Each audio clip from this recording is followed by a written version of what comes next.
Assalamualaikum warahmatullahi wabarakatuh. Teman-teman dimanapun teman-teman berada, apa kabar?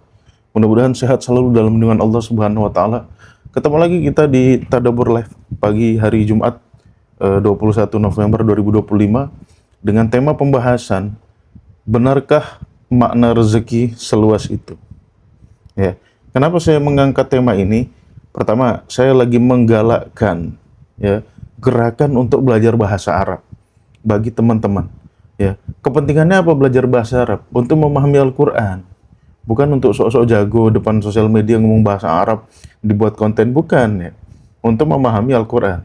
Kenapa kita memerlukan bahasa Arab untuk memahami Al-Quran? Ya jelas, karena bahasa Arab itu passwordnya Quran, gitu. Kuncinya Quran. Jadi Quran itu kayak kontak yang terkunci, ya. Nggak bisa kita buka kecuali dengan kunci. Nah, kunci untuk membuka Al-Quran itu adalah bahasa Arab. Ya. Oleh sebab itu Allah berfirman, "Wadzalika auhayna ilaika Qur'anan Arabiyyan." Ya. Quran itu berbahasa Arab. Litunziro ummal qura. Ya. Oleh sebab itu, mempelajari bahasa Arab merupakan kunci. Agar apa? Agar kita dapat memahami Al-Quran dengan benar. Oke, seperti itu.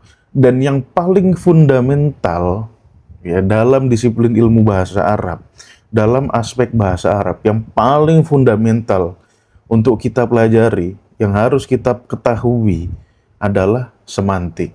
Ya, apa itu semantik? Nanti ya seiring berjalannya waktu teman-teman akan tahu apa itu semantik.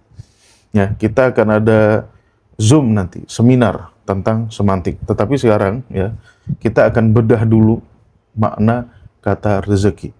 Ya, oleh karena Quran berbahasa Arab, maka bedahlah ya setiap kalimat, setiap kata, ya, setiap akar kata dalam Al-Quran dengan bahasa Arab. Ya, bukan dengan ngarang-ngarang kita sendiri, ya, bukan dengan imajinasi kita sendiri, bukan dengan khayalan kita sendiri, bukan. Ya. Sebagaimana apabila kita ingin mendapatkan penjelasan atau keterangan yang tepat tentang makna rezeki. Nah, ini kita harus kembali kepada kaidah semantik bahasa. Kaidah semantik bahasa Arab spesifik. Oke, jangan sampai kita memperluas maknanya atau mempersempit maknanya atau menggeser maknanya atau bahkan menghilangkan maknanya sama sekali. Kenapa? Hanya karena kesalahan kita, kecerobohan kita, ya, suka-sukanya kita. Ya. Walaupun saya tahu di antara teman-teman yang nonton saya ini itu bukan termasuk orang yang suka-suka. Kalian hanya korban. Kalian kan cuma ngikutin. Ya, apa kata ulama si A, ulama si B, atau apa kata ustadz si A, ustadz si B, guru si A, guru si B, kiai A, kiai B, habib A, habib B. Teman-teman kan cuma korban. Sehingga apa? Sehingga teman-teman sulit mendefinisikan. Mendefinisikan. Definisi itu artinya pengertian yang spesifik. Sehingga dia itu berbeda dengan hal lainnya. Itu makna definisi. Sehingga teman-teman sulit menentukan atau memahami ya, makna kata rezeki itu apa. Karena teman-teman terpengaruh, korban. Ya dari apa? Ya dari orang-orang yang mengartikan Quran secara PDW. Ya, mentang-mentang dia ke masjid 5 kali, ya kan dia berhak menginterpretasikan Al-Quran suka-suka dia, pakai imajinasi dia. Aku ke masjid 5 kali kok, tahajudku 1000 rakaat kok. Ya, puasaku Senin Kemis, puasaku Daud nggak putus-putus. Aku sekali duduk baca Yasin 70.000 kali. Oleh sebab itu aku berhak dong menginterpretasikan suka-suka aku, nggak bisa. Tetapi umat Islam hari ini, sampai hari ini, ya, rujukan ulamanya tuh pasti yang rajin tahajud, rajin ini, apa segala macam. Harusnya, kalau kontekstual dengan Al-Quran ya, harusnya yang bisa menginterpretasikan Al-Quran tuh ya ahli-ahli bahasa, ahli-ahli leksikografi, ahli-ahli, apa namanya, mu'jam, ya, atau ahli-ahli sains, karena informasi Al-Quran itu bersifat saintifik gitu, bukan ngarang ya, bukan cuma rajin apa baca Yasin, bukan cuma rajin puasa. Kalau itu nggak bisa menginterpretasikan Al-Quran. Yang seakan-akan dapat wahyu tambahan, dapat ilham tambahan. Ya, habis itu membuat interpretasi Al-Quran semua gue, nggak bisa gitu. Akhirnya apa? Akhirnya sekarang umat Islam akidahnya kacau balau. Ayo, siapa yang berani nantang? Ayo, aku bisa buktikan semua akidah Islam itu komprehensif, rasional, tidak ada kelengkungan sama sekali, tidak ada kebengkokan sama sekali. Nggak mungkin. Ya. Berani nggak aku kayak gitu di depan saintis, ya, apalagi saintis-saintis yang jenius, habis kau, ya, kena bully kau. Kau bilang manusia turun dari langit, naik ke langit, tinggal di langit, turun lagi pas hari kiamat, habis kau. Itu mitos semua itu. Nggak mungkin kita bisa membela argumen Qur'ani dengan argumen-argumen kayak gitu di depan saintis. Seperti itu. Oke? Nah, jadi itu dampaknya teman-teman kalau kita mengartikan Al-Quran sekar PDW, suka-sukanya, gitu ya. Seperti itu. Nah, sekarang kita ingin mencari makna rezeki, ya, yang diperluas. Jujur aja, teman-teman lihat aja video saya, video ketiga sebelum video yang terakhir. Selain video yang disematkan ya, kan yang disematkan ada 3 tuh. Nah, kemudian kan ada video yang pertama, video kedua, video ketiga. Nah, itu kan saya bahas rezeki. Ya, saya tontonkan kepada teman-teman. Itu the first video saya buat kompilasi, ya, di mana ustadz-ustadz itu memberikan definisi tentang rezeki. Ya, ustadz-ustadznya itu bukan ustadz kampung yang saya kasih di situ, ustadz nasional. Ustadz nasional, Habibnya Habib nasional, ustadznya ustadz nasional. Lihat bagaimana mereka mendefinisikan. Tetapi saya yakin definisi ini bukan lahir dari otak mereka sendiri. Kenapa? Karena mereka masing-masing bawa rujukan. Jadi mereka tuh ngikut doang, ngekor doang pada hakikatnya. Gitu. Berpikir, enggak, ngekor aja gitu. Yang lalu bilang apa? Gini gitu. Ya. Jadi bagi saya, ya kalau cuma ngekor doang tuh, Quran nggak pernah merintahkan kita ngekor doang. Ya. Quran tuh memerintahkan kita mikir, ya kan, mikir benar. Ya. Jangan sampai cuma ngekor doang, gitu. Ya, sedangkan hari ini kita yang ngekor aja, gitu. Bahkan sampai tingkat akademisi, sampai tingkat nasional kerjaannya ngekor, gitu. Nggak mau mikir. Seperti itu. Ya, itulah kebiasaan kita. Itulah kebiasaan IQ masyarakat yang rata-rata IQ-nya 78,4. Ya, turun 8 lagi, ya. Sama kayak gorila dah. Oke? Nah, itu kerjaan kita. Oke? Nah, beberapa argumen menyatakan, teman-teman bisa lihat videonya ya, saya nggak bohong, saya nggak AI, nggak generate AI untuk menampilkan kompilasi video itu, nggak. Ada yang mengatakan keturunan itu rezeki. Keturunan rezeki. Ya kan? Nah, kita sulit menentukan iya atau tidak, karena kita nggak tahu makna rezeki itu apa. Gitu. Nggak tahu kita. Ya, akar katanya apa, makna dasarnya apa, penggunaan dalam Al-Quran gimana, nggak tahu. Nggak pernah diajarin soalnya kita. Kita diajarin langsung, kesehatan itu rezeki, keturunan itu rezeki, seta. Rezeki itu bahasa Arab. Ya. Apa akar katanya? Tanya dulu. Ya. Jadi teman-teman harusnya udah mulai kritis ketika mulai kajian. Ustadz dari tadi ngomong ini rezeki, itu rezeki. Sekarang saya pengen tanya Ustadz, akar katanya apa, makna dasarnya apa? Itu dulu deh. Sebelum antum ngomong rezeki itu ini gitu ya. Nah, perjelas dulu definisi rezeki itu apa, sesuai kaidah semantik, bukan kata syekh ini, bukan kata syekh itu gitu. Bahasa itu konsensus ya. Saya tunjukkan ini. Anda nggak bisa bilang ini ember gitu. Ya. Biarpun Anda profesor S3, S tong-tong, ya. Ini gelas. Anda mau ngotot? Enggak. Menurut saya itu ember. Ya, nggak sah lah statement Anda. Ini gelas, bukan ember. Gitu. Ya, Anda nggak bisa berargumen kayak gitu. Bahasa itu konsensus, ya, bukan subjektivitas satu orang apa. Ya, ini tuh kacamata, ya, nggak bisa Anda bilang ini apa namanya kaca nako, gitu, nggak bisa. Ini kacamata, gitu ya, seperti itu. Oke, sama dengan rezeki. Rezeki itu ada makna dasarnya. Anda nggak bisa berargumen, enggak, rezeki itu menurut saya gini, gitu kan. Loh kok menurut Anda? Loh aku kan rajin tahajud, gimana sih? Tapi itu nggak keluar gitu ya. Itu tuh tersirat aja kayak gitu. Wah, aku kan lulusan S3, ya kan profesor. Boleh dong aku bilang kayak gini dan sah dong gitu. Kalau ada nabi dikeplak kepala lu. Oke, nggak begitu ya teman-teman. Cara kita mencari makna tuh tidak begitu. Kaidah semantik, kaidah bahasa Arab tuh tidak begitu gitu ya. Oke, seperti itu. Nah, sekarang ada yang mengatakan keturunan rezeki. Kalau Quran tuh ngomongnya beda gitu. Keturunan tuh fitnah gitu. Ya. Ada di surat Al-Anfal misalkan, innama amwalukum wa auladukum fitnah. Hartamu, ya, anakmu itu fitnah. Fitnah gitu. Ya, lihat aja di surat apa tuh? Surat Al-Anfal ya. Innama amwalukum wa auladukum fitnah. Jadi kok kita bisa bilang rezeki gitu. Al-Anfal ayat 28. Kita ngotot itu rezeki, padahal kata Tuhan itu fitnah. Ya, dan berpotensi jadi masalah, berpotensi jadi musuh. Ya kan? Inna min auladikum aduun lakum. Surat apa tuh? Surat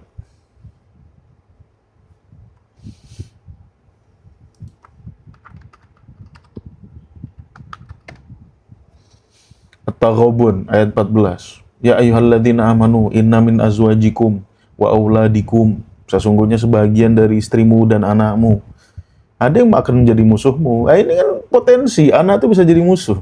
Kok dibilang rezeki itu gimana ceritanya? Oke? Kemudian ada yang bilang kesehatan rezeki. Antum bisa buka mata, itu rezeki. Ya. Ketenangan itu rezeki. Ya. Yang lebih ngaco lagi bilang apa? Iman dan Islam itu rezeki. Iman dan Islam rezeki. Iman itu kita pilih sendiri. Ya. Islam itu konsekuensi kita pilih sendiri. Bukan rezeki gitu. Seakan-akan itu apa namanya? Keterberian, enggak lah gitu. Anda mau beriman ya Anda usaha sendiri. Anda berprinsip Islam ya Anda yang komitmen sendiri. Ya. Seperti itu. Nah, ada lagi yang lebih ngaco lagi, ya. Rezeki adalah pahala. Yo kabeh aja lu sebut rezeki gitu loh. Ya. Nah, sekarang kita akan hantam argumen-argumennya. Ya. Jangan hantam ustadznya, melanggar hukum. Jangan hantam sumbernya, itu melanggar hukum. Yang kita hantam argumennya aja, kita hantam argumen. Pakai apa? Pakai argumen semantik, pakai argumen takwil Qur'ani. Oke, seperti itu. Jadi bukan saya ngarang sendiri nih. Ya. Nanti apa yang saya omong nih teman-teman bisa cek. Yang di kamus, di mana bisa cek. Gitu ya. Sama seperti saya bilang 1 tambah 1 2. Itu mau orang Jepang, mau orang Jerman, mau orang Korea, ya 1 tambah 1 2. Gitu. Ya seperti itu. Oke. Ada orang bikin pesawat di Amerika gitu. Komposisinya begini, ya kan, pengaturannya begini. Itu diterapkan di Jerman, di mana? Itu akan works, ya akan bekerja seperti itu. Ya. Nah, sama seperti yang akan saya bahas pagi hari ini. Jadi, kita di sini ya bukan dalam rangka sok pinter, ya. Nyalah-nyalahin orang enggak. Yang saya salahin bukan orangnya, yang saya salahkan argumennya. Gitu ya. Kalau orang itu ya bisa salah, bisa benar, wajar aja. Nah, tetapi argumennya yang akan kita hantam. Alright? Nah, teman-teman, kata rezeki itu berasal dari vokal dasar rozako. Ro, zai, kof. Alright? Apa makna dasarnya? Makna dasarnya itu adalah subsistence. Teman-teman ngerti subsistence nggak bahasa Inggris itu? Artinya sesuatu yang membuat eksistensi kita tuh ya dapat bertahan, bertumbuh dan berkembang. Itu subsistence gitu. Jadi spesifiknya rezeki adalah sesuatu yang membuat makhluk hidup tumbuh dan berkembang. Itu maknanya rezeki. Dalam bentuk makanan dan minuman yang ketersediaannya ada di alam, itu rezeki itu. Ya. Ada orang berargumen, wah itu kan di doa kan ada warzuqna fahman. Nah itu kan kata orang gitu, bukan kata Tuhan. Ya. Itu kan bikin-bikin kita gitu. Nah, kemarin saya challenge istri saya tuh, ya, yang kamu cari makna rezeki di Quran, ya, atau penggunaan kata rezeki di Quran. Cari. Saya challenge dia, saya suruh buka tanzil.net dia. Dia kan lulusan Gontor juga, bisa bahasa Arab, gitu. Mumtazah juga gitu kan. Kau buka. Nah, sekarang kamu telusuri semua kata rezeki dalam Al-Quran. Atau teman-teman deh, telusuri semua kata rezeki dalam Al-Quran. Ya, ada nggak yang maknanya di luar makna ini nih, yang saya sebut tadi? Ya, subsistence. Ada nggak? Cari. Cari dia sampai ngantuk-ngantuk, nggak ketemu. Ya, ya karena memang itu gitu. Makna dasar rezeki itu makanan, minuman yang membuat kita tumbuh dan berkembang. Ya, ketersediaannya ada di alam gitu. Ya, itu kita mau ngotot gimana pun nggak bisa ya karena maknanya itu. Gitu. Ya. Jadi rezeki itu pada dasarnya apa yang kita makan, apa yang kita minum, yang mana dengan itu kita tumbuh, kita berkembang, kita bertahan hidup. Itu makna rezeki. Ya. Nah, kadang-kadang ya kita mengasosiasikan rezeki ini dengan duit. Ya nggak apa-apa. Sah kalau dengan duit. Kenapa? Karena duit itu alat tukar. Dengan duit itulah kita dapat bisa ya menghitung cadangan kalori kita seberapa banyak, cadangan energi kita seberapa banyak. Ya. Seperti itu ya, selain duit itu bisa dikonversi macam-macam, tetapi salah satunya bisa dikonversi jadi rezeki. Seperti itu makna rezeki. Ya. Jadi makna rezeki itu jangan diartikan macam-macam, iman dan Islam. Mana relevansi maknanya gitu loh, iman dan Islam. Apa kaitannya sama makan dan minum? Gitu. Pahala lagi dimaknai rezeki, opo. Ya. Jadi kalau saya lihat apa yang diajarkan ustadz-ustadz itu biar orang-orang yang nggak punya duit itu semangat hidup aja sebetulnya gitu. Ya. Atau kalau dimaknai negatif, biar orang-orang yang nggak punya duit, nggak punya cadangan energi, yang nggak punya kerjaan, itu melegalkan kemalasannya gitu. Ketika lihat isi rekening kosong, dompet kosong, makanan nggak ada gitu kan, akhirnya dimotivasi sama ustadz-ustadz ini. Ustadz, saya nggak punya rezeki. Oh, jangan gitu. Rezeki itu bukan cuma itu, katanya. Bukan cuma makanan, minuman, bukan cuma cadangan energi. Kamu sehat juga rezeki. Oh, berarti saya ada rezeki. Ya. Itu bodoh-bodohnya kita aja tuh. Untuk melegalkan kemalasan, untuk melegalkan kemiskinan. Ya. Nah, padahal malas nggak boleh. Gitu. Kalau miskin Anda beradab, nggak apa-apa. Kalau miskin Anda nggak beradab, akhirnya ujung-ujungnya kriminal. Gitu. Ya kan? Kalau kemiskinan Anda berdasarkan Anda kerja keras tapi tetap miskin, that's fine. Kadang-kadang kemiskinan itu berdasarkan, alhamdulillah saya udah punya rezeki, jadi nggak perlu kerja. Sehat kan rezeki katanya, ya kan?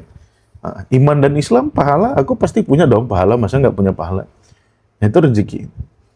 Nah, inilah menyalahi makna semantik, ya, sehingga melahirkan pola pikir sesat dan menyesatkan.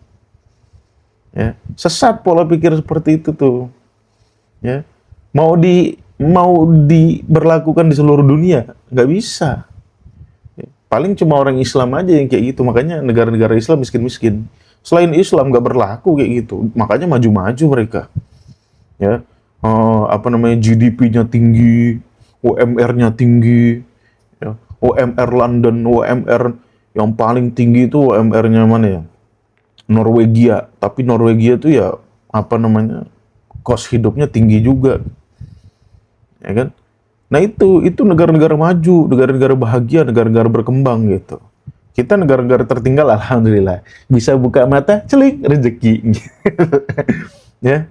Jadi sudah sesat, bodoh gitu, gak karu-karuan. Dan dia ya menganggap kesesatan dia itu aku sudah Islami, aku sudah Qurani, mbah mulai. Ya. Kok hidup sesat kayak gitu merasa dirinya Qurani, merasa dirinya Islam, itu aneh. Oke, itu dari semantik ya, dari sisi semantik. Sekarang kita akan bahas dari sisi takwil. Ya, takwil. Takwil sampai kita mendapatkan kata rezeki itu apa sih dalam Al-Qur'an?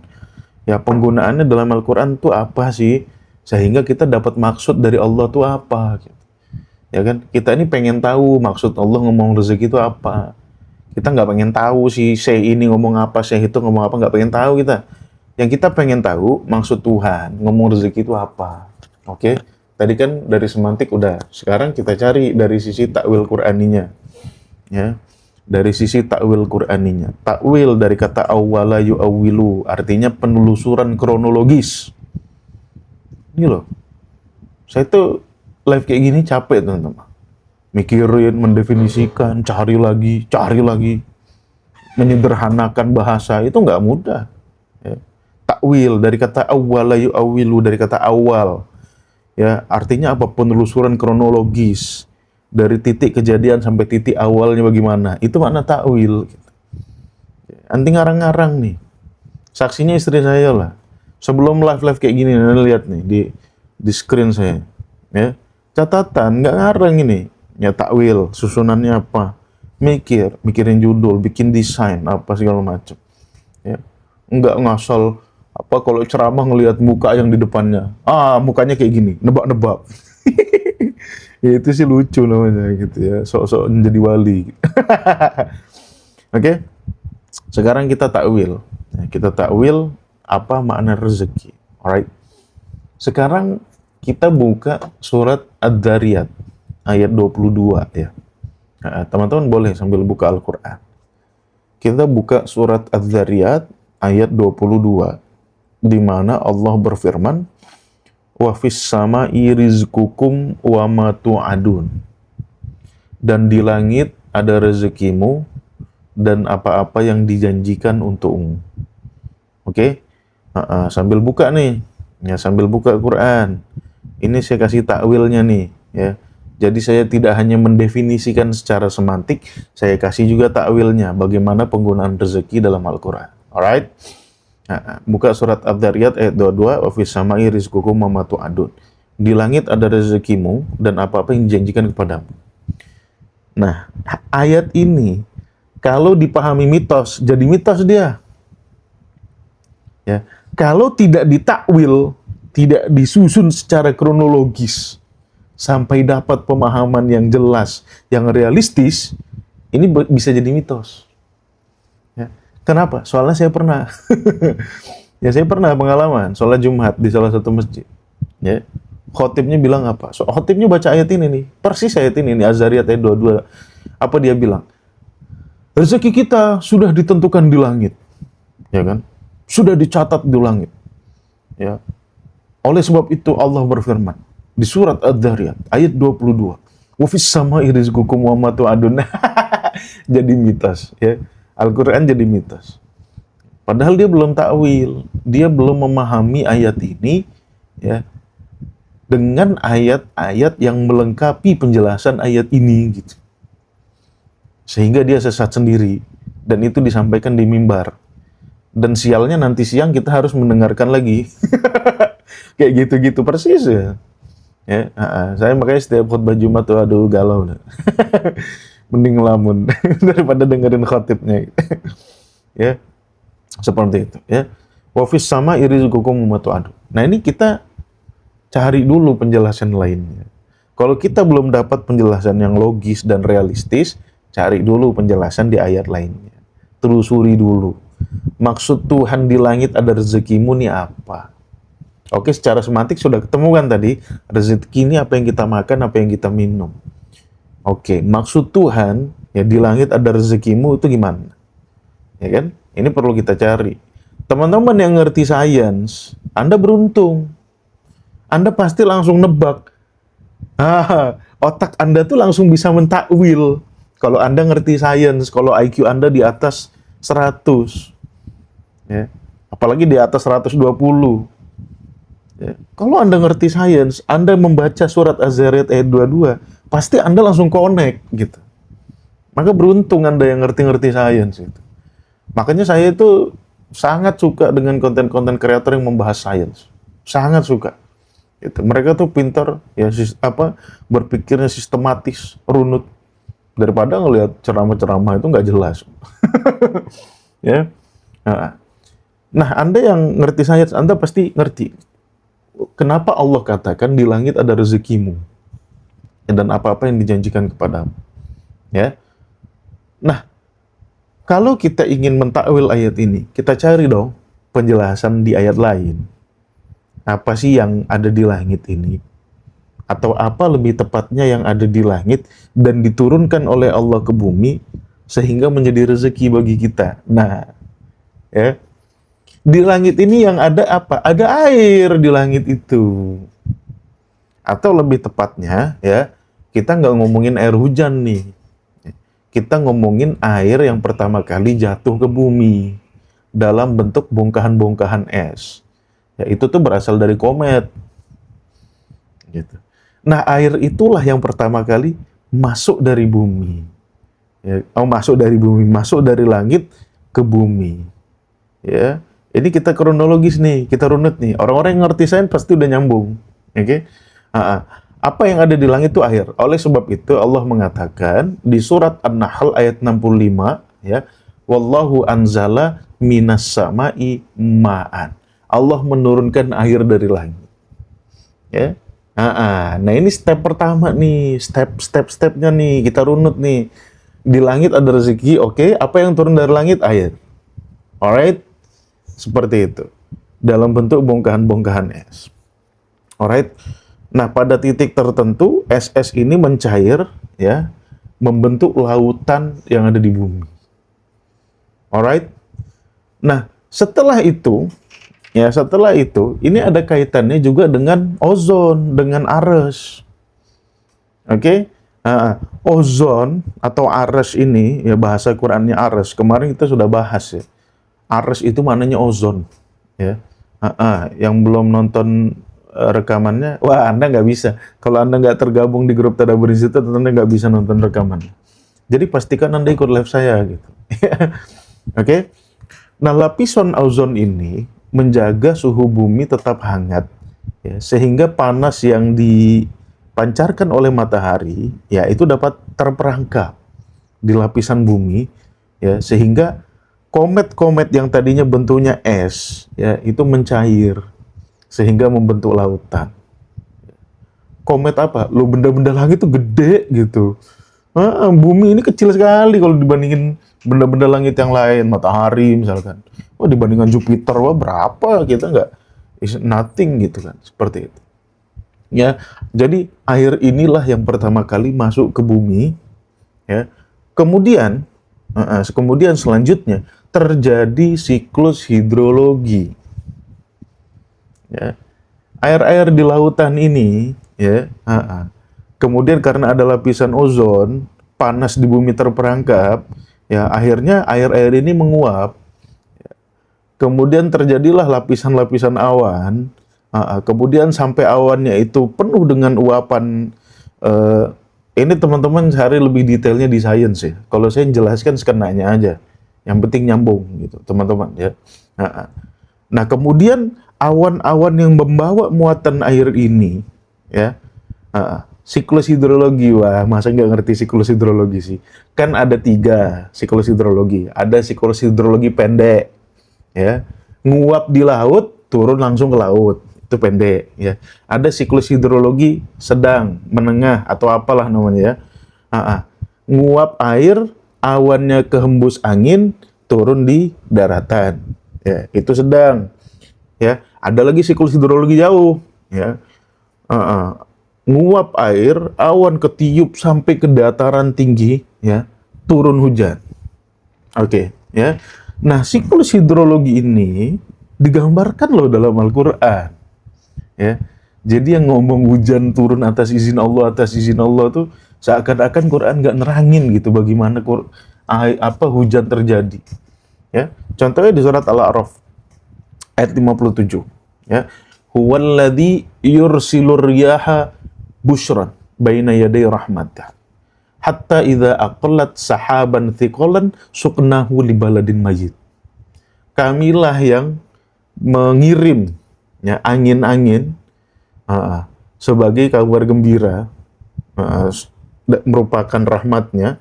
Kemudian sampai awan itu berat muatan airnya, ya, turunlah hujan atas suatu negeri yang mati, yang kelaparan, ya. Nah, ini yang yang dimaksud dengan siklus hidrologi dalam Al-Quran. Ada juga di surat Al-Hijr ayat 22. Wa arsalnar riyaha lawaqiha. Ya. Kami mengirim angin ya yang mengandung. Lawaqih itu artinya mengandung. Fa anzalna minas sama'i ma'an fa asqainakumuhu wa ma antum lahu bikhazinin. Habis itu turun air darinya. Ya. Dan dengan itu kami ngasih minum kalian manusia. Yang mana kalian tidak bisa menampung itu. Gitu. Ya gimana? Kalau nggak ada siklus hidrologi susah loh manusia. Ya, nggak ada air yang turun di darat, nggak ada air yang turun di gunung. Padahal tempat kita tinggal kita ya di darat, di gunung, di goa. Kita kan nggak tinggal di lautan. Ya kan? Seperti itu. Itu surat Al-Hijr ayat 22. Ada lagi di surat Ar-Rum ayat 30. Ya. Allahu alladzi yursilur riyaha fatuthiru sahaban fayabsutuhu fis sama'i kaifa yasha wa yaj'aluhu kisafan fataral wadqa yakhruju min khilalihi. Itu malah penjelasannya lebih detail lagi. Ya. Buka surat Ar-Rum ayat 30, baca aja terjemahannya, udah oke dah tuh. Ya. Jadi setelah air turun jadi lautan ya karena lapisan ozon es mencair jadi lautan, terjadi siklus hidrologi, ya kan?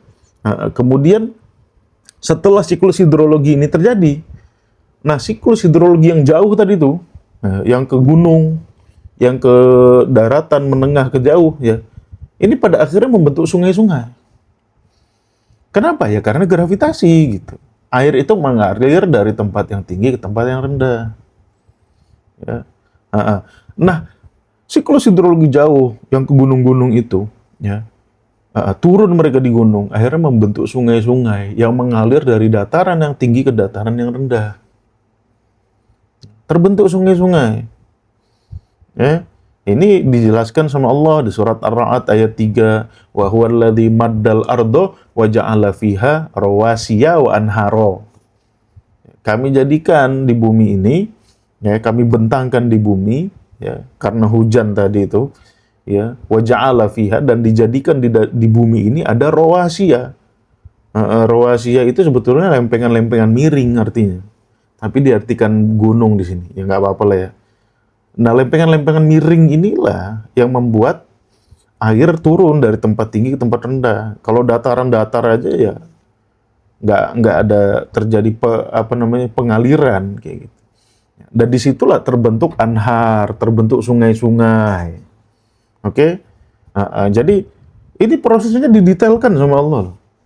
Kok masih bilang rezeki di langit itu artinya? Ya artinya dia nggak pernah buka Quran aja sih gitu. Otaknya mitos, nggak ngerti sains, nggak mau buka Quran, nggak mau buka ayat lain, ya pengennya baca satu ayat ngomong. Ya seperti itu. Oke? Kemudian selain sungai-sungai yang terbentuk juga mata air, sumber-sumber air. Ya, di surat Az-Zumar ayat 21. Alam taro annallah anzala minas sama'i ma'an. Tidakkah kamu melihat ya Allah menurunkan air dari langit, fasalakahu yanabi'a fil ardi. Dengan itu Allah menjadikan mata-mata air yang buong, ya, jamaknya yanabi'. Mata-mata air yang ada di bumi. Jadi yang Allah maksud dengan langit terbuka, ya, iftah lana abwaabas sama, bukakan langit pintu langit, itu ya artinya hujan turun, bukan malaikat yang turun, ya hujan yang turun. Ya, itu tuh seperti gini, seperti ketika Nabi Nuh itu ya, banjirnya ini banjirnya mulai, ya, itu Allah berfirman di surat Al-Qamar ayat 11 sampai ayat 12. Fa fatahna abwaabas sama bima'in munhamir. Maka kami buka pintu langit, ya, dengan menurunkan air yang tercurah. Jadi kalau ngomongin langit terbuka, itu maksud Al-Quran itu terbuka karena airnya mau turun, mau hujan. Jadi otakmu tuh harap realistis memahami Al-Quran. Jangan berharap pintu langit terbuka, cahaya memancar, malaikat turun. Nah itu namanya mitos. Oke? Ah, ah. Ya, jadi kalau Allah bilang fajarna iftahlana abu abas sama itu maksudnya itu hujan, ya, langit terbuka, ya, seperti itu. Oke, jadi ini, ya, air ini siklus hidrologi membentuk sungai, membentuk sumber-sumber air di darat. Oke, nah siklus inilah yang memungkinkan nantinya entitas hidup bermigrasi. Nah, sekarang kita ngomongin entitas hidup. Entitas hidup, kenapa? Karena rezeki kita tuh semuanya dari entitas hidup. Ya, kecuali orang Lamongan makan tanah liat. ada orang Lamongan, makanan khas Lamongan tuh ada makanan tanah liat tuh. Tapi bola aneh lah itu ya. Nah, kenapa itu bisa dimakan sama manusia? Ya karena manusia ada unsur tanahnya. Kalau nggak mati itu kita makan benda mati ya. Nah, nggak bisa, kita tuh nggak bisa makan benda mati. Yang kita makan tuh benda hidup. Ya, mungkin tanah pengecualian. Tanahnya pun dipilih itu yang makanan khas Lamongan. Apa sih yang makanan khas Lamongan tuh yang dari tanah tuh ya? Geplak atau apa namanya? Ada kamu browsing. Itu dijual di Shopee tuh, ada tuh tanah liat gitu. Nah, kenapa manusia nggak mati makan itu? Itu penjelasannya di Quran gitu. Karena tanah itu salah satu unsur pembentuk kita. Gitu. Ya, kalau kucing suruh makan tanah, mati kali kucing. Oke. Nah, kemudian Allah mengatakan, ya, di surat Al-Anbiya ayat 30, seluruh entitas hidup ini terbentuk dari air. Jadi ketika ada air, ya, itu nggak serta-merta sih memunculkan kehidupan. Tetapi di mana ada kehidupan, pasti ada air. Ya. Di planet lain, ya, kalau ada air, belum tentu ada kehidupan. Tetapi, ya, kalau di planet lain ada kehidupan, pasti ada air. Nggak mungkin nggak ada air. Gitu ya. Nah, ini ditegaskan sama Allah di surat Al-Anbiya ayat 30. وَجَعَلْنَا مِنَ الْمَاءِ كُلَّ شَيْءٍ حَيٍّ. Kami jadikan setiap entitas hidup berasal dari air. Oke? Nah, dari air inilah munculnya entitas-entitas hidup. Jadi yang Allah maksud, misalkan di surat An-Nahl tadi, ayat 65. Wallahu anzala minas sama'i ma'an fa'ahya bihil ardo ba'da mautiha. Ya. Yang dimaksud Allah menghidupkan bumi setelah matinya, yaitu munculnya kehidupan di bumi ini. Ya. Dalam ayat lainnya, misalkan Allah berfirman, ya, di surat Al-Hajj ayat 63. Nah, jadi enak gini nih, penjelasan ayat dengan ayat, terstruktur, sistematis, ayat-ayat saling berbicara, saling menjelaskan. Ya, kita diem, we shut our mouth, gitu kan. Kita diem, kita dengarkan Al-Quran, gitu kan. Di surat Al-Hajj ayat 63, Allah berfirman, Alam taro annallah anzala minas sama'i ma'an. Apakah kamu tidak lihat Allah menurunkan air dari langit? Fatusbihul ardu mukhdarratan. Dengan itu, ya, bumi ini menghijau. Apa artinya menghijau? Ya tentu hijaunya dengan tumbuhan. Ya, dengan tumbuhan seperti itu. Oleh sebab itu, ya, kalau kita lihat dari atas, nah, area-area hijau itulah area-area hutan tropis, ya kan? Area-area di kebun-kebun, taman-taman, ya kan? Nah, entitas hidup tumbuhan itu mempunyai jalur evolusi, ya, yang berbeda dengan hewan, dan itu mempunyai waktu evolusi yang lebih dulu daripada kingdom animalia, ya. Jadi kingdom plantae, ya, itu mempunyai waktu evolusi yang lebih dulu daripada animalia. Oh, jelas. Plantae inilah nanti yang berfungsi menjadi makanan. Nah, oleh sebab itu Allah mengatakan di surat Al-Baqarah, ya, di surat Al-Baqarah ayat 22 kalau nggak salah.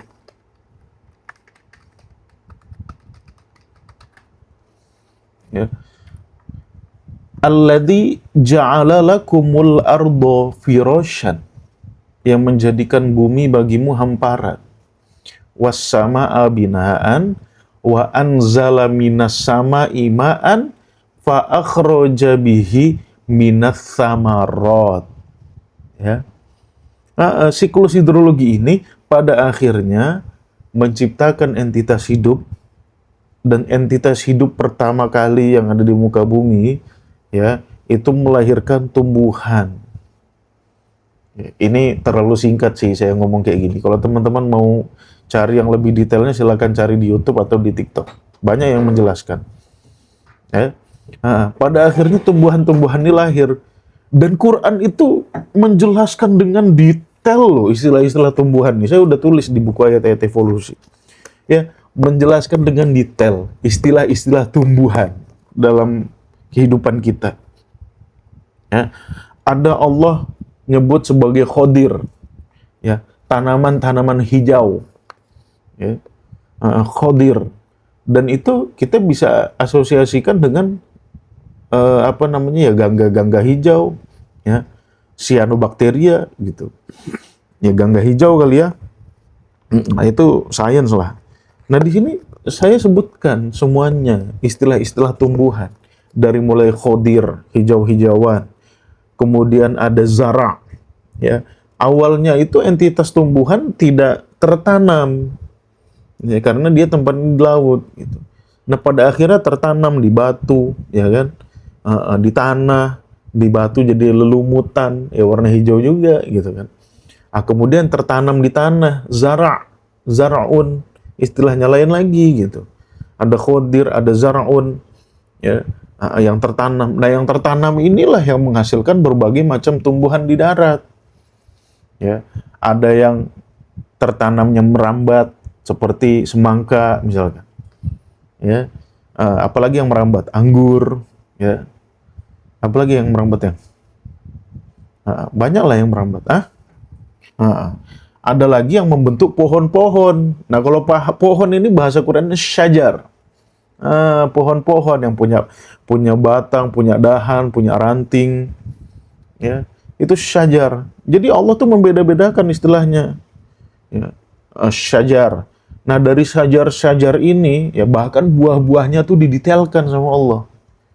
Ya, ada yang mutasyabih, ada yang ghairu mutasyabih, ada yang berbuah tunggal, ada yang berbuah kembar. Ya, kalau teman-teman mau tahu detailnya nih di buku saya ini, ayat-ayat evolusi. Saya jelaskan di sini secara detail. Ya, bagaimana Allah menjelaskan tumbuhan itu berevolusi, penyebarannya bagaimana, ya, sehingga bisa lahir ke daratan-daratan. Ya, tumbuhan yang di daratan punya akar itu kan mencari air di dalam.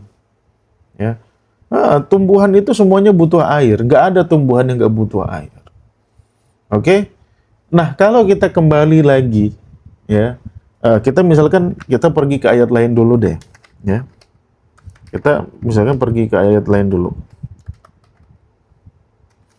ke surat Abasa, ya. Surat Abasa bukan? Nah, surat Abasa, ya. Di situ Allah sedikit menjelaskan runutannya. Falyanzuril insanu ila ta'amih, kata Allah. Maka hendaklah manusia melihat kepada makanannya, apa yang dia makan. Kita suruh ngeliat nih, ya. Let's say apa? Bakwan atau apalah, tempe goreng misalkan. Ya. Dari mana makanan kita ini? Ya, kita disuruh ngeliat sama Allah gitu.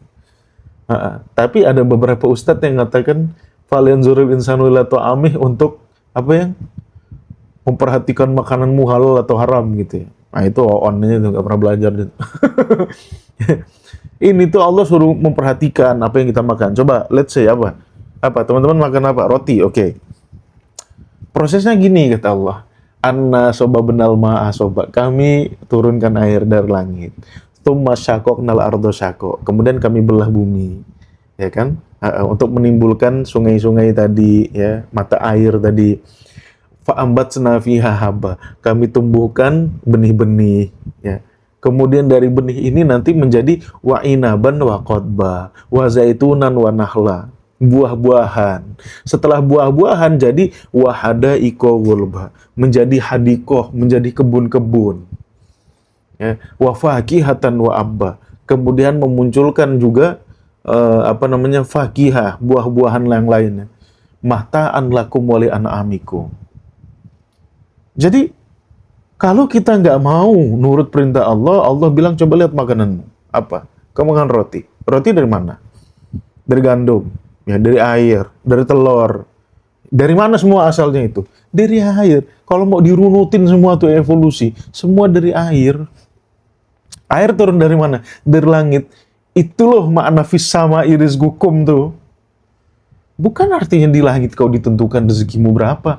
Itu akalnya tuh segini kali pendeknya tuh. Kalau kalau langsung menyimpulkan kayak gitu. Betul-betul nggak ada pikiran gitu. Otak pendek, nggak mau cek ke ilmu pengetahuan, nggak mau cross check lagi science. Istilah kata mikir realistis aja nggak bisa gitu. Padahal kita dapatkan makanan ini kan ya kita mengambil dari alam. Atau kita bisa merekayasa, tapi tetap di alam. Ya, dan yang namanya rezeki itu kita ambil dengan tangan kita sendiri, kita usahakan. Ya kan? Oleh sebab itu di surat Yasin Allah mengatakan, ya kan? Ma amilathu aidihim. Ya.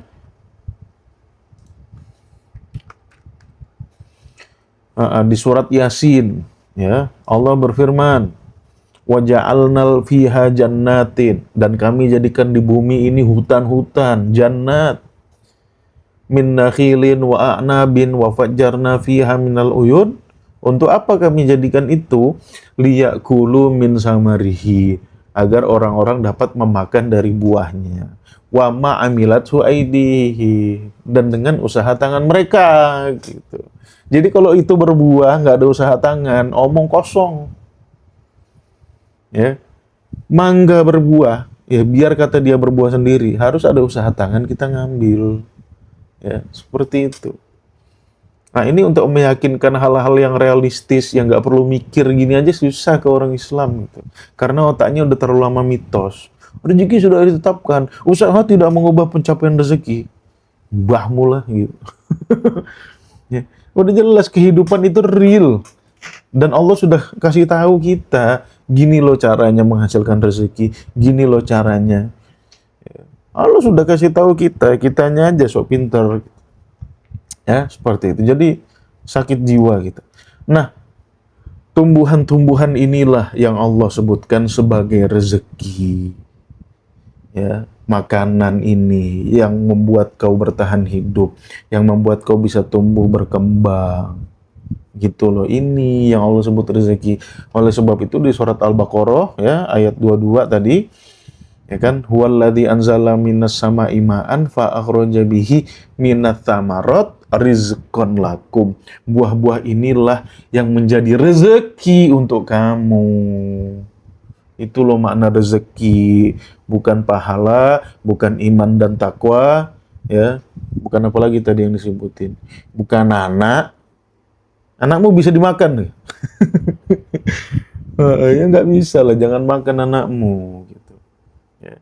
Oleh sebab itu ya salah satu kriteria dari rezeki itu dampak diinfakkan.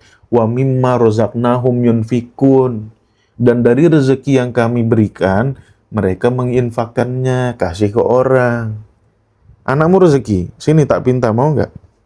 Istrimu rezeki, mau dipinta orang? Mau berbagi sama orang istrimu ada 3, diminta orang 1 mau? Nggak bisa, ya karena kita ngarang, istri rezeki, anak rezeki. Ya itu kan argumen orang yang nggak mau usaha mendapatkan rezeki. Argumen orang yang malas. Ya, argumen orang yang mendidik orang lain untuk malas, itu bahayanya. Kesalahan kita memahami Al-Quran, akhirnya apa? Orang nganggap Al-Quran sebagai mitos. Akhirnya saintis ketawain Al-Quran. Akhirnya orang-orang yang logis, orang-orang yang rasional, orang-orang berpikirnya benar, ya, dan telah menemukan berbagai teknologi ilmu pengetahuan yang bermanfaat untuk manusia, Ya, mengetahui Al-Quran. Kenapa mereka ngetahui Al-Quran? Salah umat Islamnya, sok tahu. Harusnya umat Islam tuh berpikir lebih waras sedikit. Ya. Nah, dari sini, baik semantik tadi, makna bahasa Arab, ya, makna otentik bahasa Arab, ya, dengan takwil Qur'ani, dengan penggunaan kata rezeki dalam Al-Quran, sinkron, nggak kontradiktif. Jadi kalau Tuhan ngomong tuh benar, makanya didengerin kalau Tuhan ngomong tuh. Ngapain Quran berkali-kali bilang Quranan Arabian, Quranan Arabian. Bedah Quran tuh pakai kaidah bahasa Arab, jangan pakai suka-suka lu. Ya.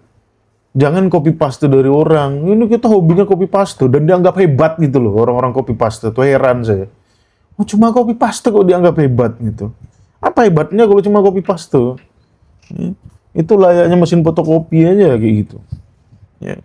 Orang yang hebat itu bisa mengkonklusikan apa-apa dari Al-Quran secara logis, secara rasional, bisa diimplementasikan dalam realitas kehidupan. Nah, itu baru hebat. Itu baru nanti Al-Quran fungsinya sebagai petunjuk berjalan. Ya. Itu baru nanti Al-Quran itu berfungsi sebagai petunjuk. Kalau enggak, hanya dapat menyesatkan orang, jerumuskan orang dalam ya kemalasan. Kalau miskin oke lah, kita bisa banyak hal yang menyebabkan kemiskinan. Tapi kalau udah malas, gitu, ya, aku hari ini bisa buka mata, ding, gitu. Nah, ini rezeki. Ya, jangan lu bilang gua nggak punya rezeki. Hari hidupnya nyusahin. Tiap hari minta aja kerjaannya. Ya, padahal kata Allah, kata Nabi, ya, jangan minta lah. Tangan di atas lebih baik dari tangan di bawah. Gitu kan? Kalau orang ngasih ya beda lagi, tapi kalau kita minta kan parah gitu. Berapa banyak orang minta-minta di kita gitu ya. Seperti itu. Oke? Nah inilah takwil Qur'aninya dengan semantik yang klop. Ya pasti klop karena Tuhan udah bilang gitu. Ya kan? Nah, ini teman-teman, semantik dengan penggunaan dalam Al-Qur'an sering nggak klop dalam pemahaman kita. Ya, kenapa? Karena kita nggak balik ke semantiknya gitu. Ya, udah gitu kita ya resisten gitu. Kita nggak mau denger yang penjelasan yang bener kayak gimana. Kita nggak mau, kita abai. Bodo amat. Lu siapa sih gitu? Lu siapa lu? Oh, udah berapa followers lu? Ya, sekolah di mana lu? Cari dong guru yang jelas, ya kan? Lah guru yang jelas itu yang hasil kesimpulan pengajiannya jelas. Itu namanya guru yang jelas. Kalau kesimpulan pengajiannya nggak jelas, gimana kita bisa bilang jelas gitu?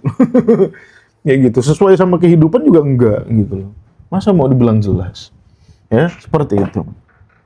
Nah, jadi itu teman-teman ya, makna rezeki. Rezeki itu adalah sesuatu yang dapat menyokong kehidupan kita, ya, tumbuh perkembangan kita sebagai makhluk hidup.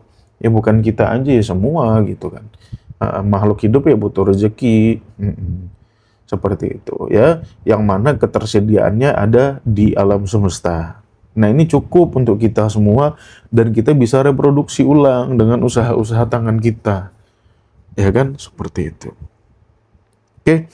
Nah, jadi dari kajian ini saya ingin menekankan pada teman-teman, ya, ayo belajar bahasa Arab. Ayo belajar kaidah-kaidah semantik. Ya, mungkin umat Islam hari ini asing dengan kata-kata semantik, tapi nanti kita pelan-pelan kita kenalkan kepada semantik. Kira-kira teman-teman mau nggak nih dikenalkan kepada semantik? Coba jawab, mau gitu. Coba, ayo teman-teman, 200 orang. Mau nggak teman-teman dikenalkan kepada semantik? Coba jawab dulu, mau nggak?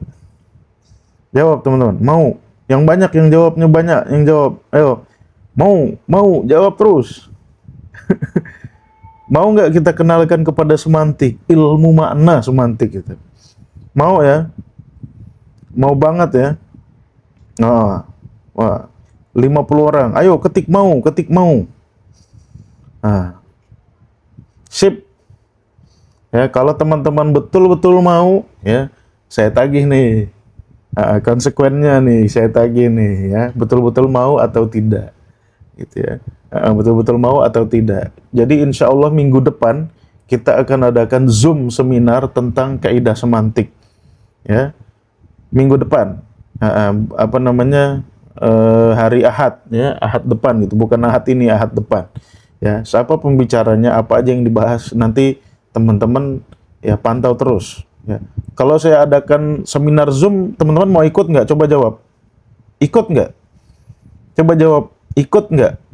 Kalau saya adakan Zoom seminar, teman-teman mau ikut nggak?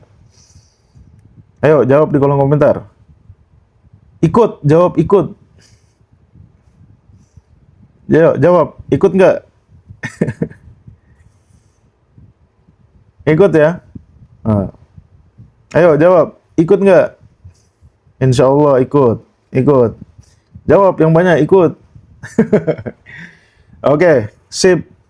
Saya suka semangatnya, tetapi saya tagih konsekuensinya atau konsistensi dari teman-teman gitu. Silakan ya, tunggu aja ya, nanti saya akan kasih aba-aba. Yang penting teman-teman pantau live-nya di Tadabbur Institute Senin sampai Rabu jam 19.30 waktu Indonesia Barat. Ya, di kajian saya Kamis sampai Sabtu jam 5 pagi waktu Indonesia Barat. Di salah satu kajian live minggu depan saya akan umumkan ya kapan teman-teman harus masuk grup WhatsApp. Nah, nanti di grup itulah saya akan informasikan tentang Zoom seminar. Ya, jadi aba-abanya saya kasih tahu, saksikan live ya di Tadabbur Institute Senin sampai Rabu atau di akun Guru Mulia Kamis sampai Sabtu. Di salah satu live ini saya akan umumkan kapan teman-teman harus masuk ke grup WhatsApp. Ya, disitulah atau di grup WhatsApp itulah nanti saya akan kabarkan seminarnya kapan, ya detailnya bagaimana, link Zoom-nya apa namanya di mana, di situ di grup itu ya. Jadi teman-teman jangan miss untuk kegiatan live minggu depan, ramaikan terus. Oke, siap ya teman-teman ya. Saya tagih. Alright, itu aja teman-teman pembahasan kita pada pagi hari ini. Semoga teman-teman mendapatkan manfaatnya. Kalau ada yang buruk-buruk dari perkataan saya tadi, dibuang aja, ambil yang positifnya aja. Kalau ada salah-salah kata, saya mohon maaf. Saya tidak ada maksud untuk menjelekkan siapapun ya, saya hanya bermaksud untuk islah. Ya, orang itu bisa berbuat salah, itu wajar gitu ya. Orang itu kalau berbuat salah wajar, baik disengaja ataupun tidak. Dalam ranah apapun, dalam ranah keilmuan, dalam ranah praktek itu wajar. Tetapi ketika kita sudah tahu yang betulnya gimana ya, ya kita betulin lah. Masa dibiarin salah terus gitu ya. Nah, masa kita mau ngotot hanya karena yang garap ini orang pinter ya tapi salah kita ngotot, ya nggak bisa gitu. Kalau kita beli sepatu Adidas ternyata baru dipakai sekali sobek gitu kan, wah padahal ini produksi asli dari Jerman, ya tetap aja gitu. Yang namanya produksi manusia bisa salah. Oke, itu aja teman-teman. Wabillahi taufiq wal hidayah. Assalamualaikum warahmatullahi wabarakatuh.